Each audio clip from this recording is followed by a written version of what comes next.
ये जो क्वेश्चन आपको दिखाई दे रहा है ना, ये क्वेश्चन कक्षा 10 का है, अध्याय हमारी 12, जिसका नाम है पृष्ठीय क्षेत्रफल एवं आयतन। ये क्वेश्चन इंपॉर्टेंट है।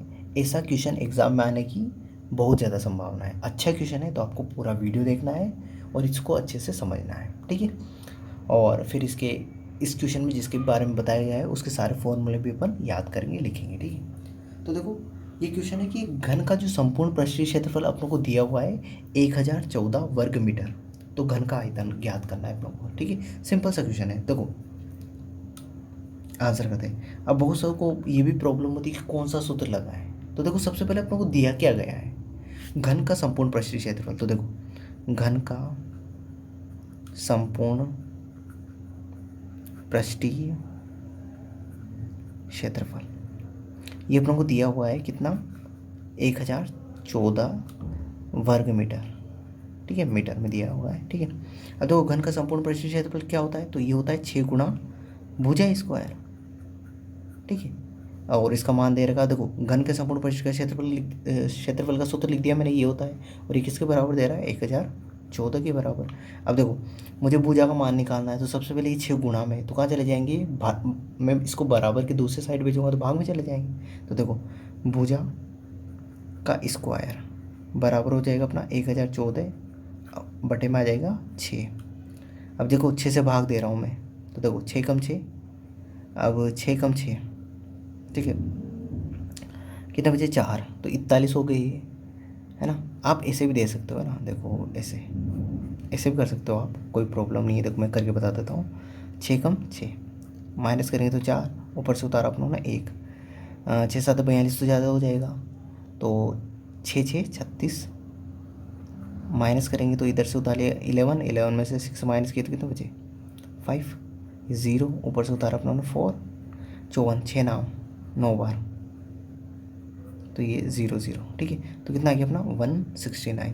तो भुजा का स्क्वायर बराबर आ गया अपना 169। देखो मैंने कुछ भी नहीं किया था, यहाँ पे ध्यान देना आप, मैंने ऊपर और नीचे 6 से भाग दिया, तो 6 में 6 का भाग दिया तो 1 आ गया, और इस नंबर में मैंने 6 से भाग दिया तो कितना है मेरा 169। आपको अच्छे से मैंने करके दिखा दिया, ठीक है। अब देखो, ये स्क्वायर है, घात 2 है, तो मैं इस घात 2 को बराबर किधर भेजूँगा तो किस में बदल जाएगी, ये अंडर रूट में, ठीक है।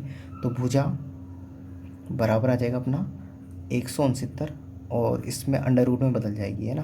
अब देखो, अंडर रूट का मान कैसे निकालते हैं, तो मैंने आपको बताया हुआ कैसे निकालते हैं। तो देखो, सबसे पहले या तो इसके अभाज्य गुणनखंड कर लो, वो सबसे अच्छा तरीका होता है। तो देखो करते हैं, तो इसकी वैल्यू निकाल रहे अपन, है ना, 169 की। वैसे तो इसका आंसर आ जाएगा 13, क्योंकि डायरेक्ट 13 को 13 से मल्टीप्लाई करेंगे तो 169 आ जाएंगे, पर फिर भी मैं करके बता देता हूँ आपको। तो देखो, अब अभाज्य गुणनखंड करते हैं अपन, तो कौन सी संख्या लेते हैं, तो अभाज्य संख्या लेते हैं। तो अभाज्य संख्याएं कौन कौन सी होती है, तो देखो 2 होती है, 3 होती है, 5 होती है, 7 होती है, 11 होती है, 13 होती है, 17, है ना, 19, ऐसे ही अभाज्य संख्याएं होती है ना। तो अभाज्य गुणनखंड में अभाज्य संख्याओं का यूज़ करोगे तो अच्छा होगा, ठीक है।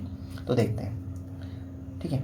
सबसे पहले 2 का भाग नहीं जाएगा, क्योंकि इकाई अंक क्या है इसका, विषम है, तो 2 का भाग नहीं जाएगा। 3 का भाग करके देख लो, 3 बचे 15, 1 बचेगा, 3 का नहीं जा रहा है इसमें, 5 का नहीं जाएगा, क्योंकि इकाई अंक 0 और 5 नहीं है, तो 5 का नहीं जाएगा। 7 का देखो करके देख लो, 7 का भाग, तो 7 दूनी 14, 2 बचेंगे, और ये बच जाएगा 29, तो 7 चौक 28 होता है, तो नहीं जाएगा, 7 का भाग भी नहीं जा रहा है इसमें। 11 का, 11 कम 11, 5 बचेगा, 59 हो जाएगा, और नहीं जाएगा।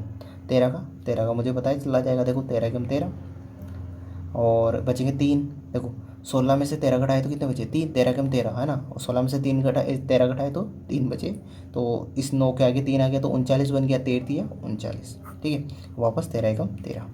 तो देखो 169 को अपन क्या लिख सकते हैं, 13 गुना 13, ठीक है, और इसी को क्या लिख सकते हैं अपन, 13 की घात 2, क्योंकि 1 और 1 आ रहा है तो 2, 2 बार आ रहा है तो घात 2 हो जाएगी। तो देखो मैंने यहाँ लिख रहा हूँ, भुजा बराबर अंडर रूट, अब 169 को क्या लिखूंगा मैं, 13 की घात 2, ठीक है। ध्यान रखना, सिंपल से मैं बता रहा हूँ, घात 2 से ये अंडर रूट कट जाता है, घात 2 से अंडर रूट कट जाता है, ध्यान रखना ना। तो भुजा का मान आ जाएगा अपना कितना, 13। ये तो भुजा का मान आ गया, पर अपने को ज्ञात क्या करना था, घन का आयतन, ठीक है, ज्ञात ये करना था अपनों को, घन का आयतन। तो देखो आगे चलते हैं अपन, तो घन का आयतन, तो जो घन का आयतन है उसका सूत्र होता है घन का आयतन।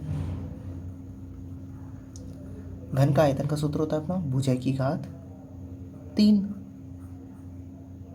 ठीक है, घन का आयतन का सूत्र क्या होता है भुजा की घात 3। ठीक है, तो करते हैं अपन। तो देखो भुजा कितनी अपनी 13 और 13 की घात 3। तो देखो 13 गुणा 13 गुणा 13। ठीक है, अब 13 को 13 से गुणा करेंगे तो अभी अपना आया था कितना 169, तो ये 169 और फिर इस 13 से गुणा करेंगे तो 169 को 13 से गुणा करेंगे तो ये आ जाएगा अपना 2197। और ये किस में आएगा वर्ग मीटर में, तो मीटर की घात 3 आयतन है तो मीटर की घात 3 में आ जाएगा। तो कुछ नहीं करना है, 169 को 13 से गुणा करना है। यदि नहीं करना है तो वो भी बता सकता हूँ, पर वो तो नॉर्मल आप सभी कर लोगे, गुणा करना तो आपको आता ही है। 169 को आप 13 से गुणा करोगे तो आपका ये आंसर आ जाएगा, या फिर आप इन तीनों को गुणा कर लो तो भी ये आ जाएगा। ठीक है, तो आई होप ये क्वेश्चन आपको पूरा समझ में आएगा। तो घन का एक सूत्र तो अपनों ने ये देख लिया है, कौन सा, देखो घन का संपूर्ण पृष्ठीय क्षेत्र, एक तो ये देख लिया। एक दूसरा सूत्र है घन का आयतन। अब एक दो सूत्र और बचे वो भी देख लेते हैं। एक घन का होता है विकिरण, तीसरा सूत्र होता है घन का विकिरण। ठीक है, इसका सूत्र होता है √3 गुणा भुजा। चौथा सूत्र होता है घन के एक पृष्ठ का परिमाप, वो होता है अपना 4 × भुजा। ठीक है, ये कुछ सूत्र होते हैं जो अपने को याद होने चाहिए। याद है तो ये क्या होता है डायरेक्ट अपने काम आ जाते हैं ना, और सूत्र को तो याद भी करना रहता है अपना पूरा। तो आई होप ये क्वेश्चन आपको पूरा समझ में आएगा। तो इस वीडियो के लिए इतना ही, अगले वीडियो में अगले क्वेश्चन के साथ मिलते हैं। Thank you, bye.